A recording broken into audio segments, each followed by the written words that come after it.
كابتن حسام حسن، هقول لك ملحوظتين. خدها بقى بصدر رحب، خدها من واحد بيحبك، خدها من واحد بيحقد عليك، بس انا بقول لك بمنتهى الامانه عشان اختياراتك ما كانتش موفقه المعسكر اللي فات.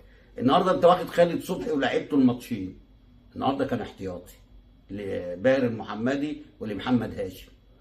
خدت احمد عيد ولعبته الماتش اللي فات، والنهارده ما شمهاش ولا ما اعرفش اذا كان احتياطي ولا مش احتياطي. يبقى ده اللي يدل على ان اختياراتك مش موفقه بالمره، وبتحب وتكره فيها. تاني حاجه صلاح محسن ده، بس المره دي بقى ليك انت وكابتن حلمي. صلاح محسن ده فرود، ازاي ما يبقاش معاك ولا في منتخب المحليين؟ بما يرضي ربنا، بما يرضي فرود فرود فرود فرود. كفايه بس ان هو السنه اللي فاتت والسنه دي هو اللي مخلي المصري في الصداره او في المنافسه، او ان هو بيناطح مع الاهلي والزمالك. هو صلاح محسن ويليه دغموم.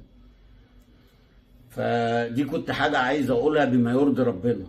بص الاختيارات بتاعتك ما بيلعبوش في فرقتهم.